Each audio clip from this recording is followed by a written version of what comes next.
We now come to Prime Minister's questions. Daisy Cooper. Question number 1, Mr. Speaker. Prime Minister. Thank you, Mr. Speaker.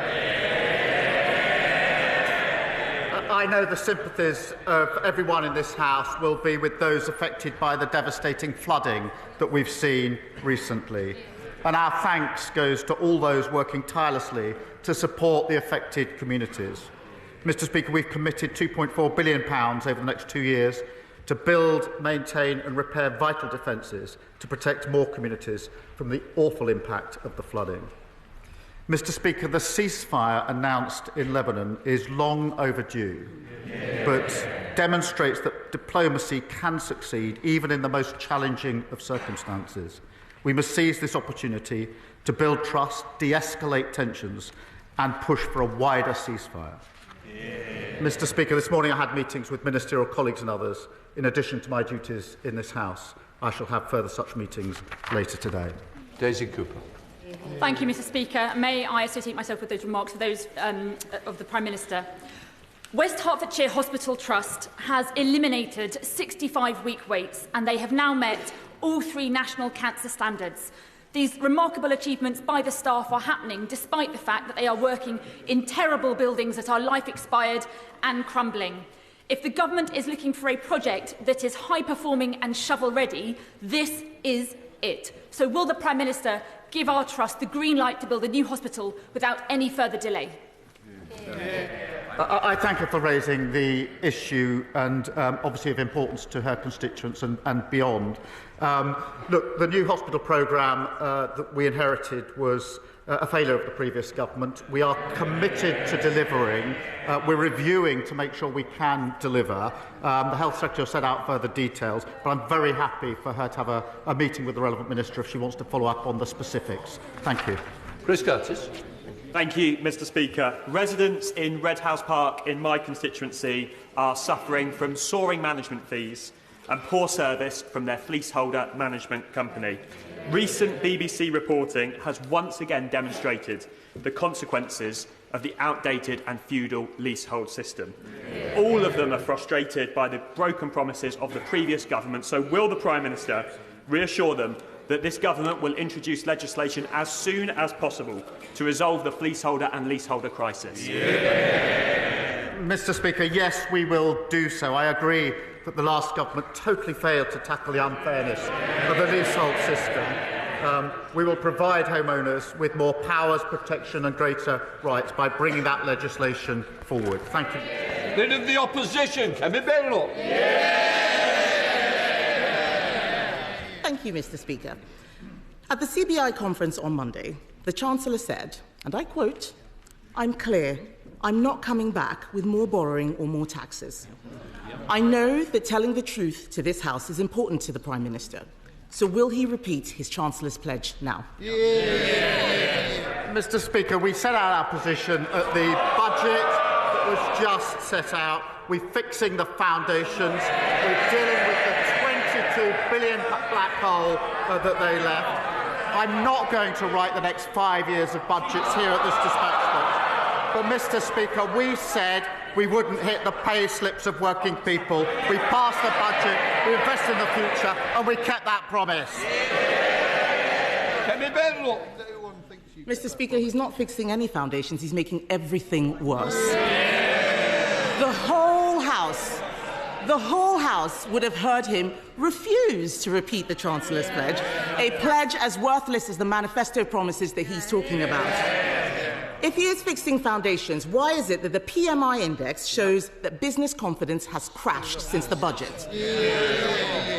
Mr. Speaker, we're fixing the foundation. We've got record investment into this country.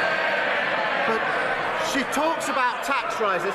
Mr. Speaker, 2 weeks ago, she stood there and said that she wanted all the investment, all the benefits of the budget, but she didn't know how she was going to pay for it. I noticed that, having come here criticising the national insurance rises over and over again, on Monday she admitted that she wouldn't reverse the position that we set out. Meanwhile, her science minister was saying he was going energetically to do the opposite. They really haven't got a clue what they're doing.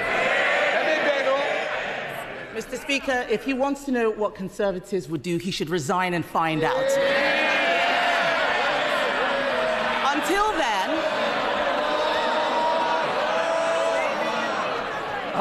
I'll decide when there's more.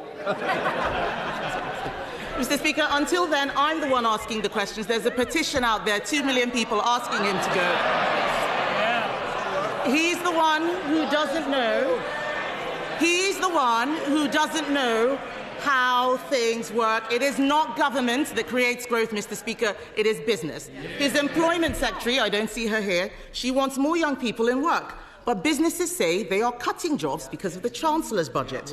His Deputy Prime Minister, she is not here. Her employment rights bill will stop businesses hiring. That's what they say. The CBI said on Monday that the dots of the government's policy don't join up. They're right, aren't they? Mr. Speaker, on Monday she said that she wouldn't reverse the increase in national insurance.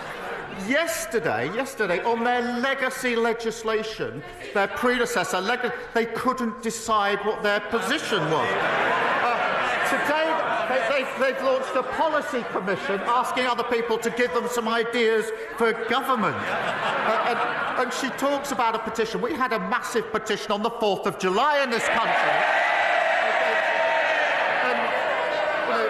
We spent years taking our party from a party of protest to a party of government. They're hurtling in the opposite direction. What a load of nonsense, Mr. Speaker. We had a budget in March this year, and tractors were not blockading the streets of Whitehall afterwards. So let me give him another example of a real business.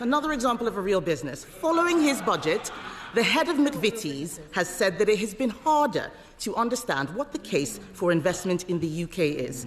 So while the Prime Minister has been hobnobbing in Brazil, businesses have been struggling to digest his budget. Isn't it the case, Mr. Speaker, that the Employment Rights Bill shows that it is not only the ginger nut that is causing him problems? I was attending the G20. I suspect on their current trajectory they don't know whether they're going to attend the G20 or not. Maybe the Policy Commission will come up with an answer on that one. But we've had record investment from overseas investment into this country. And she keeps carping from the sidelines. She says at this dispatch box, she wants all the benefits of the budget, all the investment, but she doesn't want to pay for any of it. Mr. Speaker, she's racked up £6.7 billion of unfunded commitments in just 3 weeks as leader of the opposition. So once the cabinet of the economy, we're the ones growing the economy. Mr. Speaker, the investment he's taking credit for was our work. I was business secretary. We negotiated those deals that he announced. But the bottom line is that in all that he has said, he doesn't seem to care about the young people who will lose their jobs as a result of his budget. Perhaps he can show more concern for the 1,100 people who found out yesterday that they could lose their jobs at Vauxhall's plant in Luton. So while he flies around making unilateral commitments, back home, the real-world effects are businesses closing in Bedfordshire and Basildon. Does the Prime Minister stand by his promise to ban the sale of petrol cars by 2030, even if more jobs will be lost? Prime Minister. Mr. Speaker, I wouldn't normally invite a heckle, but that one was accurate. Mr. Speaker, the question of the position of jobs in Luton is a very serious one, and families and workers will be very worried, and we are obviously engaging with them. I would remind the Leader of the Opposition that the EV mandates that are an issue in this particular case were actually introduced by the last government.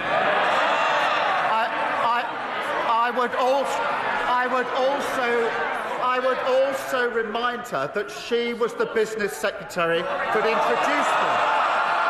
We're getting on with supporting those communities. She's shouting from the sidelines.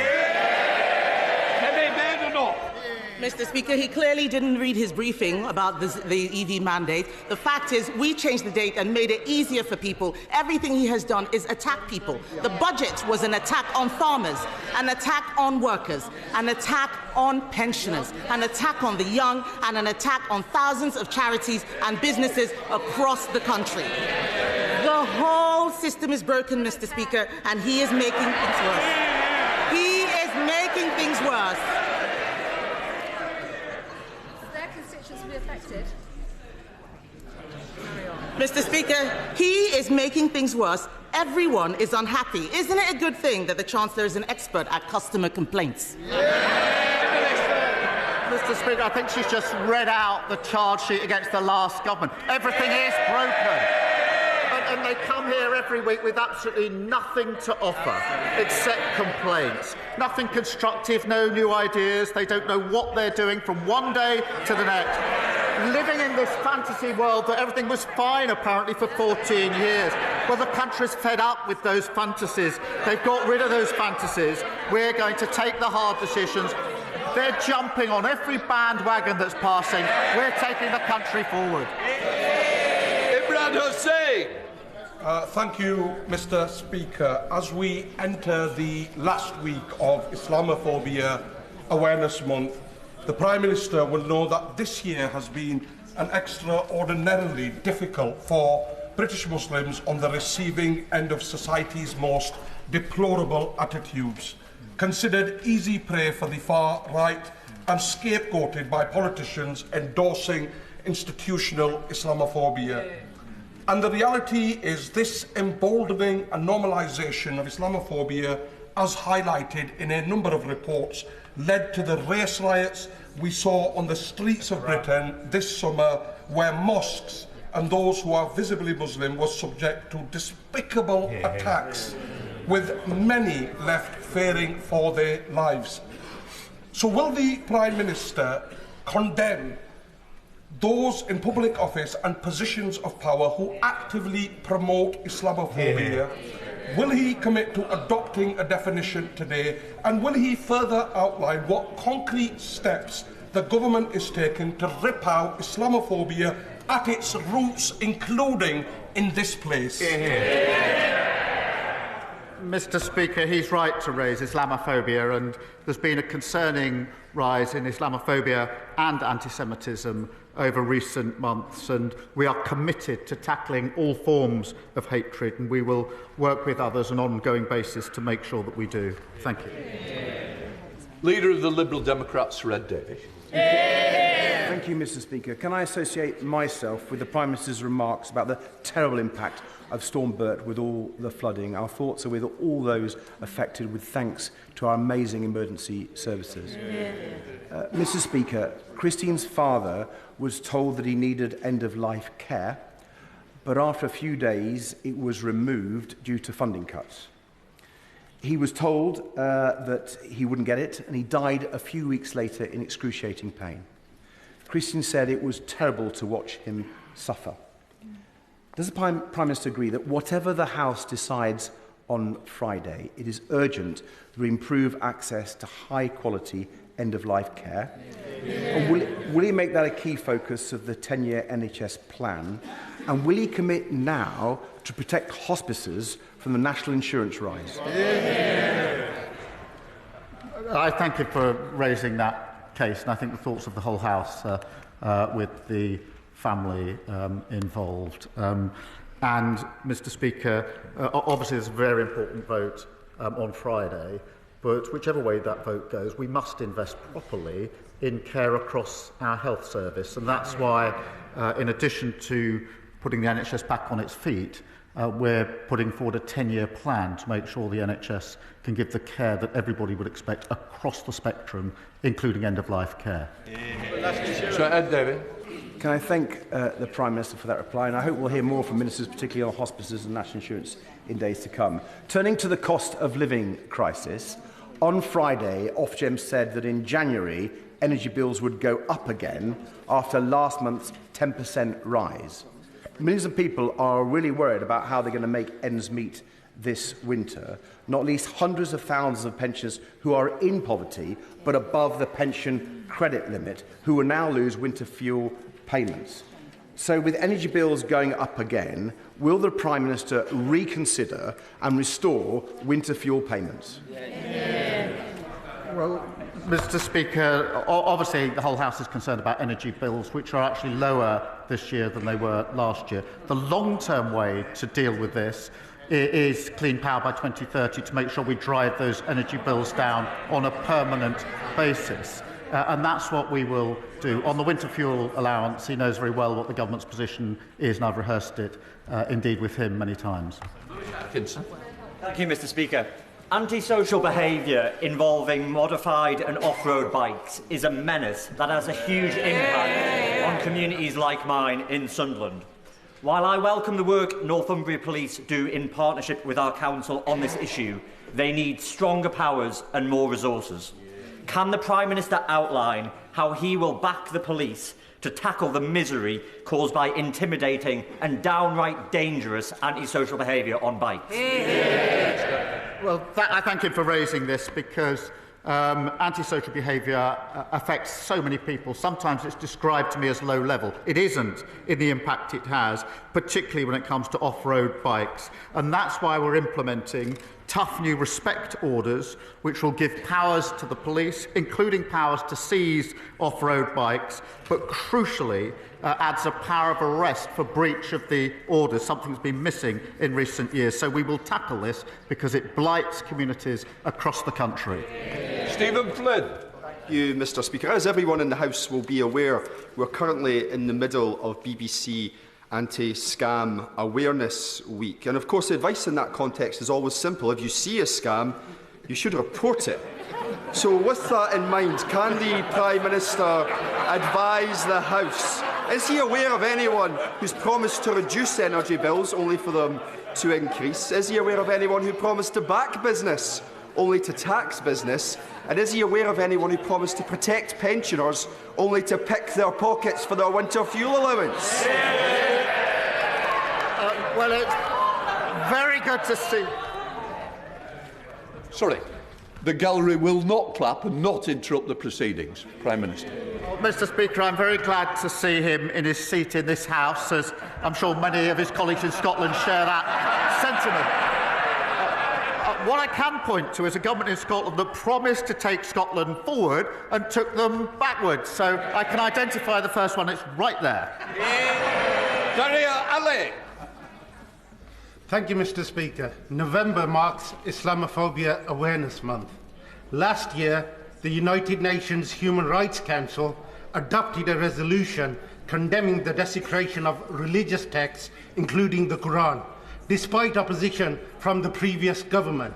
Acts of such mindless desecration only serve to fuel division and hatred within our society. Will the Prime Minister commit to introducing measures to prohibit the desecration of all religious texts and the prophets of the Abrahamic religions? Can I agree with him that desecration is awful and I think should be condemned across the House? We are, as I said before, Mr. Speaker, committed to tackling all forms of hatred and division, including, of course, Islamophobia in all of its forms. Thank you. Thank you, Mr. Speaker.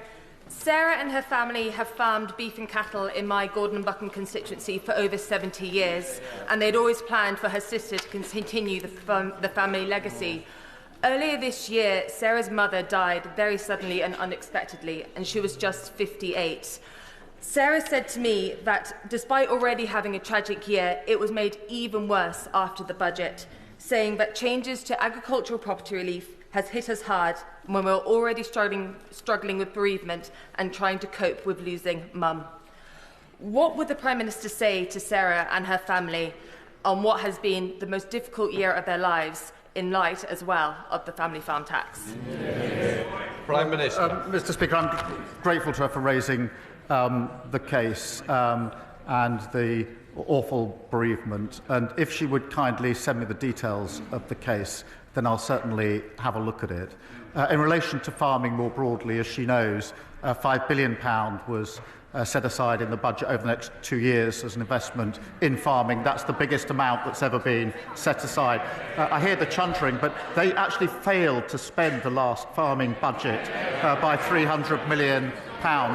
On the question of inheritance and family farms, obviously it's important to bear in mind in a typical case, which is parents passing to a child, the threshold is £3 million, and that is why, as she knows, the vast majority of farms will be totally unaffected. Neil Coyle. Thank you, Mr. Speaker. Southwark faces a significant challenge of antisocial behaviour, but fewer police today than in 2010 due to Tory cuts in coalition with the Lib Dems. As the Prime Minister fixes the postcode lottery and law and order, will he consider the request from Southwark Police, Southwark Council and myself for our community to be a pilot test area for the new respect orders to address this serious problem? Well, I'm grateful for him for raising this because public has been badly eroded under the last government, and we will drive that up with a major programme of reform. That includes recruiting 13,000 more police into neighbourhood policing and the tough new respect orders coupled with the power to arrest for breach of the order. Rupert Mel. Thank you, Mr. Speaker. I sincerely hope that all of us in this House agree that good government is transparent government. In response to my written question on publishing the number of foreign nationals receiving universal credit, I was informed by a Department of Work and Pensions Minister that the feasibility of developing suitable official statistics was being examined. Will the Prime Minister today commit to using his good offices to publish this data transparently?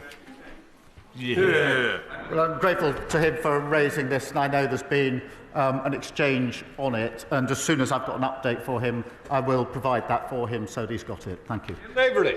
Thank you, Mr. Speaker.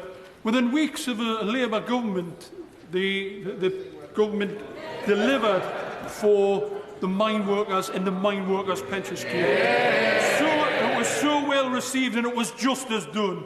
However, is it not time to seek the truth with regards to the policing during the miners' strike? And would the Prime Minister commit to an early and full inquiry into the policing during the miners' strike, something which this lot denied for generations? Well, I'm grateful for him for raising this. That question of the mine workers' pension scheme reversed a historic injustice, and I was so pleased we were able to do that in the budget.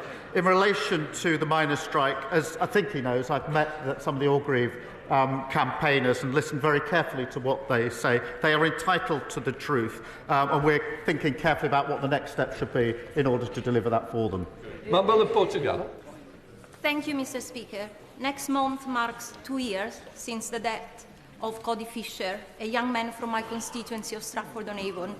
Cody was a talented footballer with a bright future whose life was tragically cut short when he was stabbed in a nightclub in Birmingham.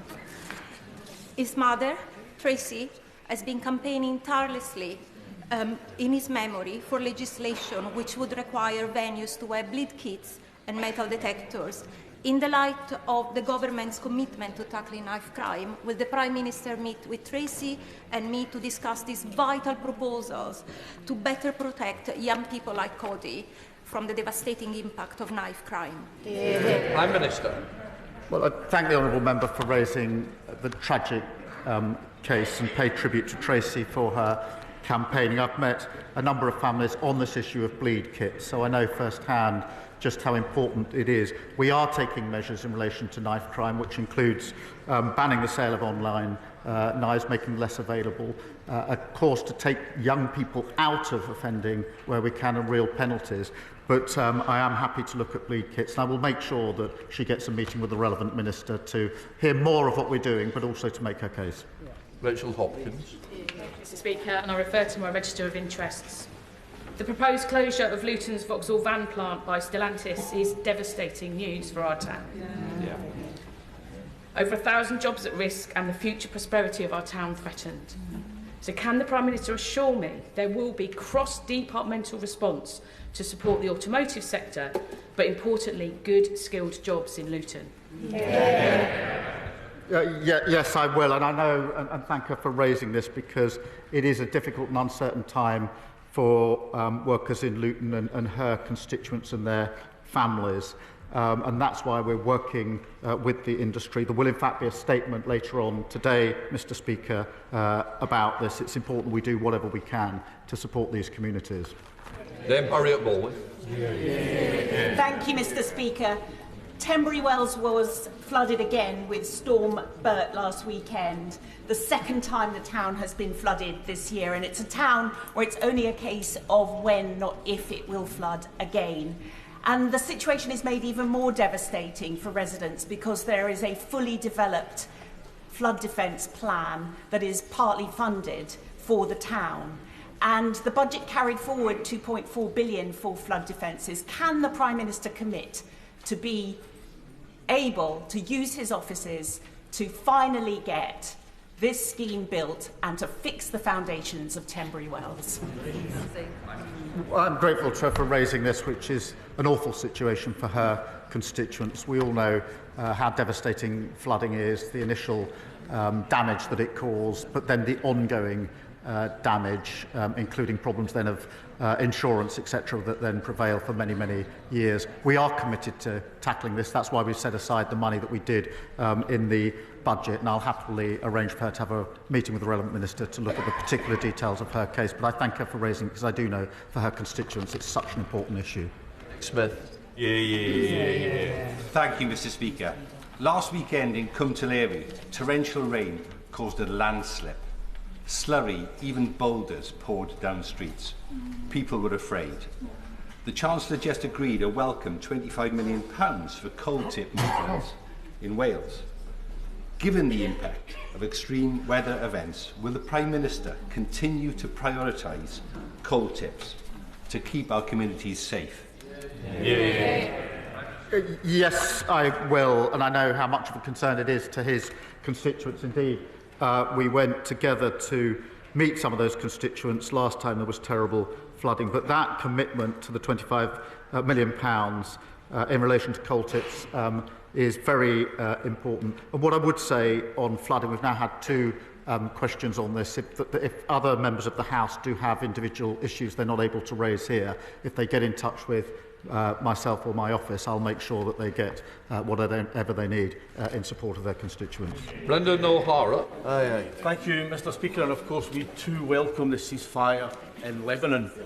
But now that arrest warrants have been issued for his allies, Netanyahu and Gallant, the Prime Minister's determination to supply Israel with the weapons it requires to carry out its atrocities in Gaza, which has always been morally repugnant, is now completely untenable. But what these warrants would do is present him with a perfectly valid legal avenue by which he can end the UK's complicity in this slaughter.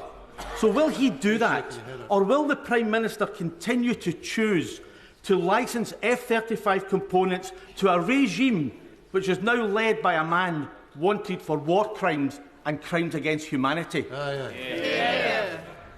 We've set out our position under the current law, as he well knows. I've set out my position very, very clearly in relation to the sale of capability to Israel to defend itself against attacks such as those from Iran. And I'm very clear that we'll continue to do so.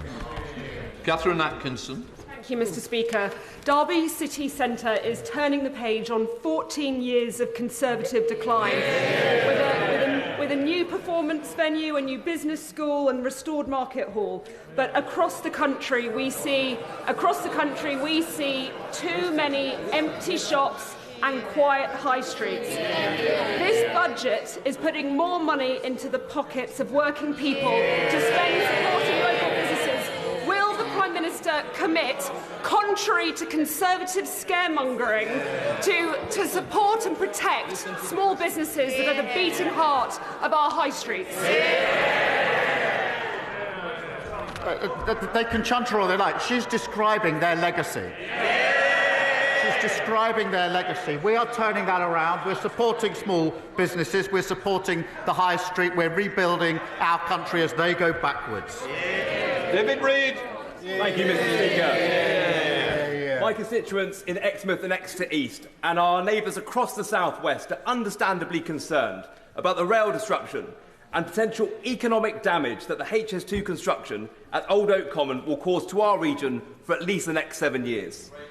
So will the Prime Minister please commit to producing a full mitigation plan as soon as possible to address these issues and to ensure that the South West does not lose out? Prime Minister. I'm grateful to him for raising the issue, which is of real importance to his constituents, and we have committed £30 million to mitigate the impact of the construction at Old Oak Common. Local services will be unaffected, and current plans will see services run between Exeter and London Euston. But I'm very happy again to arrange a meeting with the relevant minister if he wants that, in order to follow up on the particular concern of his constituents. Thank you, Mr Speaker. After 14 years of the Tories, our criminal justice system is on its knees, leaving just 4.4 of domestic assault cases recorded by the police, resulting in a conviction.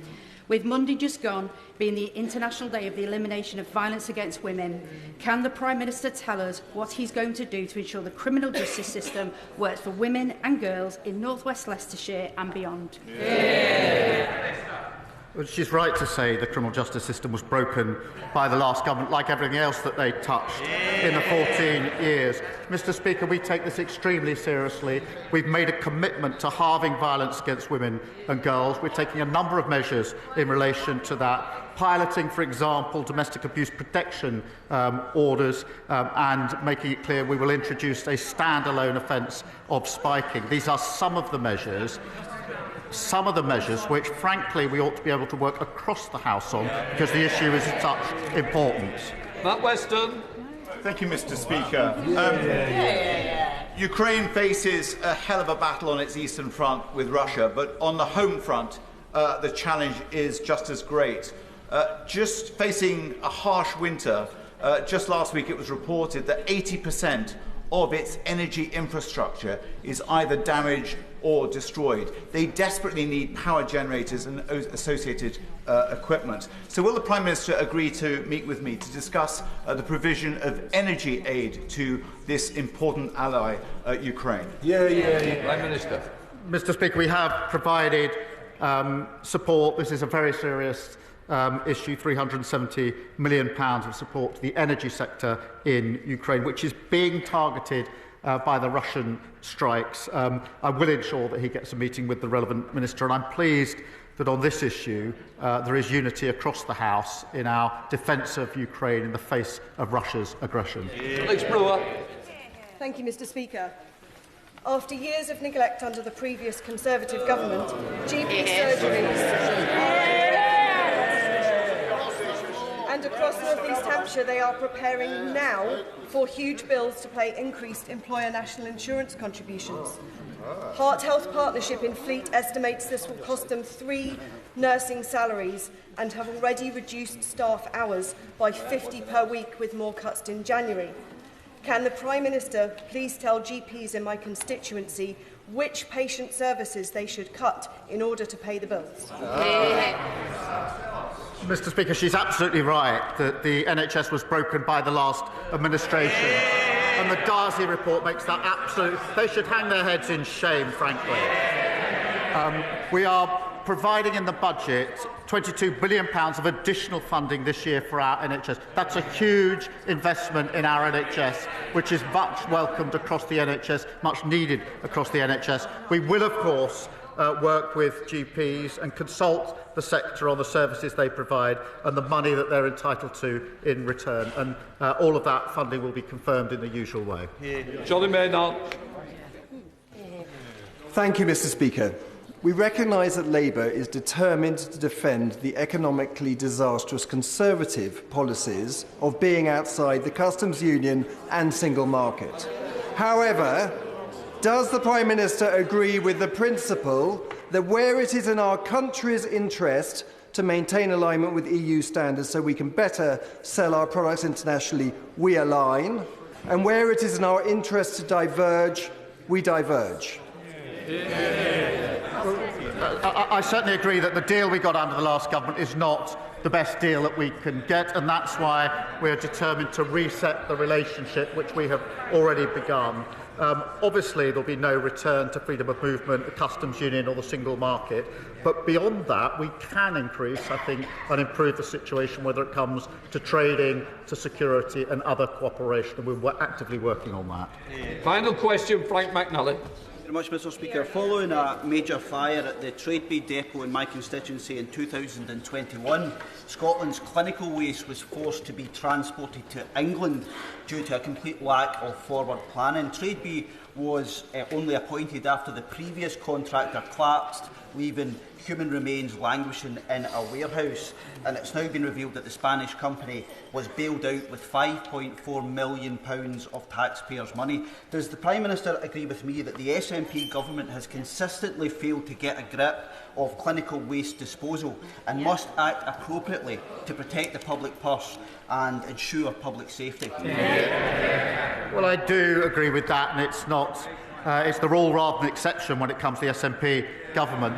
And the challenge for them now is they've got the powers to act. They've now been given the money to act. They've run out of excuses. That completes Prime Minister's questions. We'll let the front benches change over.